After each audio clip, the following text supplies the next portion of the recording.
Okay, this is on the red job, number 53527, installed on 412 by Aaron.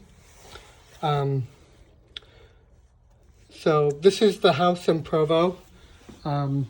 We already added this return air. It's the one where you did the attic furnace. Anyway, we're going to change out this furnace in the garage to a 90% furnace. Downflow.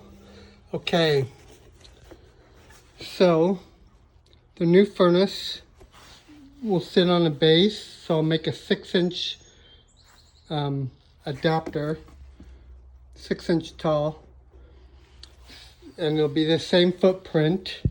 I'll have it 1 inch in, so you can screw it down.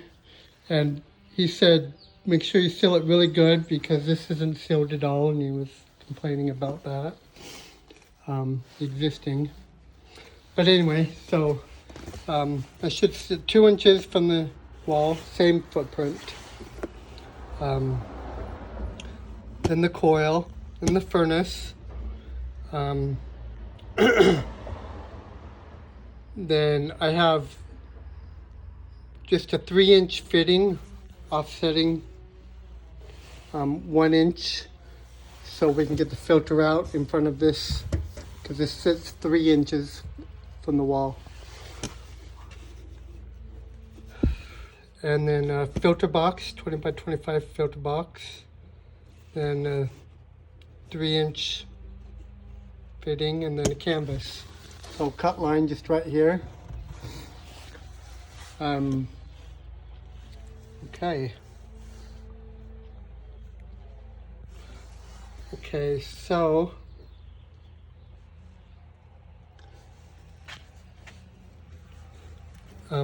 combustion air is okay. It's in the garage, and I plan on getting rid of this water heater to a high efficient water heater sometime soon. But anyway, so the vent, we're going to run 2-inch PVC. We're going to side vent to the north. So he wants it as high as you possibly can have it. And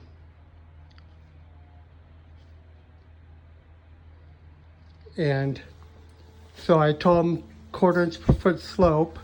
So come up and you're going to slope it all the way. And he wanted to go above the sheetrock, but I see a joist right next to this conduit right there. So the joist, I believe, will run the wrong way to get it up inside. But he's aware that I told him we'll try to do that if we could, but otherwise we'll run it underneath. So just, keep it as high as you can, and strap it every 5 feet.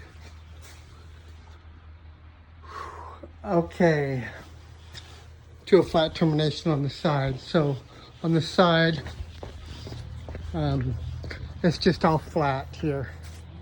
So do whatever you want. And he is okay. I said, well, there may be a 3-inch bearing wall here that we can't drill through. He's okay if we cut out the sheetrock and hop up in if there is. And he's aware that there may be some sheetrock cutting or something there. But without cutting the sheetrock, I don't know if there's a bearing wall there or not. The top plate. Okay, on the water heater vent, we're just gonna get rid of all this aluminum. Gonna put a fire ring on the ceiling, and a 6-to-4 reducer with a B-Vent 90, and a drafted connector, and just reconnect with 4-inch aluminum. Okay, the gas will be done by Dallas, and that's going to be involved. I'll go over that last. So the AC, going to have to run a new line set, and it's going to have to be exposed because this one goes up and to the finished area and does who knows what. It's only 3/4 by 1/4 inch. We need 3/4 by 3/8. So I'm going to have to run up over against the wall, follow the conduit out and over, and then down and out. Behind here there's 2 ACs. I'll show you out here. So just punch out where you can for your line set. But we've already changed this AC. We're changing this one here. Gonna put the unit on a new pad. Reuse the existing disconnect. This AC gets its power from right here. Our AC gets its power, this old one gets its power from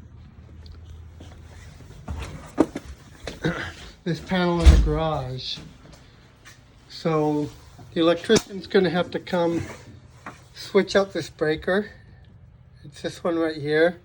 I haven't turned it on and off to make sure that the condenser went off, but for some reason this is a 70 amp breaker. Don't know why this air conditioner would be on a 70 amp breaker, but it needs to be a 30 amp breaker. And QO breaker, so get complete circuit to switch out that breaker.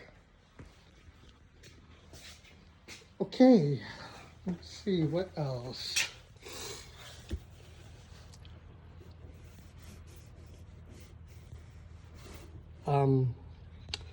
The drain will just go out of the coil.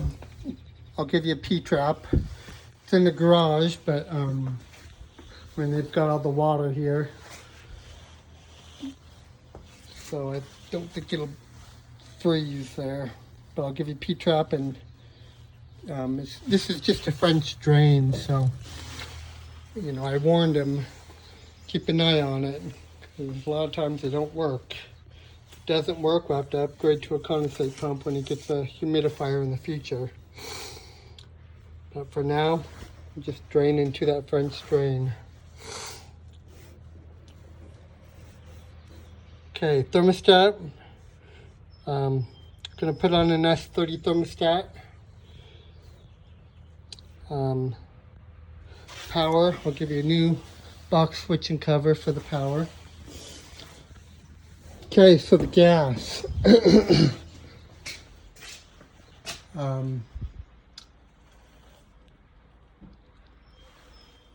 And he's aware that we're gonna have to cut sheetrock out and stuff.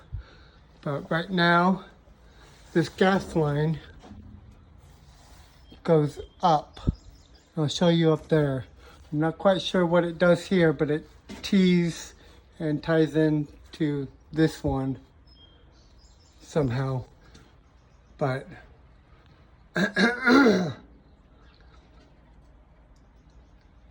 anyway, but we're gonna, upstairs I've got a cubby crawl space type deal upstairs, and it's about right here in this area. So we're gonna run our gas up there, and I'll show you that. But then come here and then come over and then drop down to the furnace. And so we'll have Dallas do that, and he'll have to do that with flex and stuff. But let's go upstairs.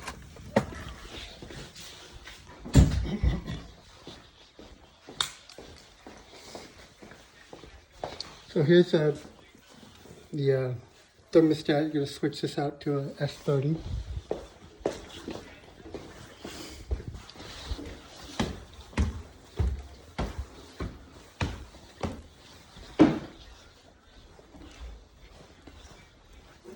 Okay, top floor in this room here. Get the light on.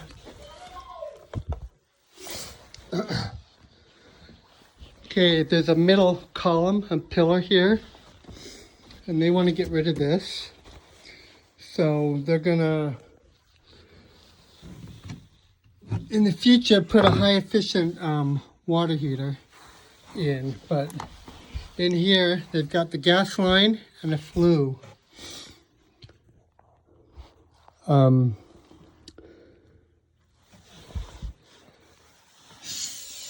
And right here they've got a cubby, which is an open space all back here. It's full of junk right now, but you can see it's an open triangle. Their insulation is just insulation. So, what the plan is he's aware that this is gonna be cut out. I told him we're gonna have to cut out some sheetrock here, and depending on whether he can fish the gas down the joist or not, we may have to cut out sheetrock. So he's aware of cutting out sheetrock where needed to get this.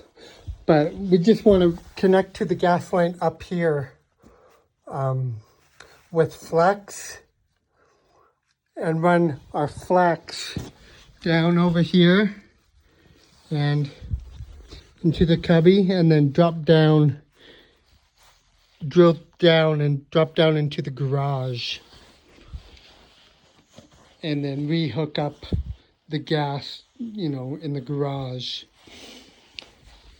So Dallas will just need to come look at this and kind of make his list what he thinks he might need. Also, keep in mind, he hasn't decided what water heater he wants to go with, but if we're redoing all the gas, maybe he wants to make sure he has enough for if he goes with a high efficient water heater. That takes more gas. But that's it. Thank you.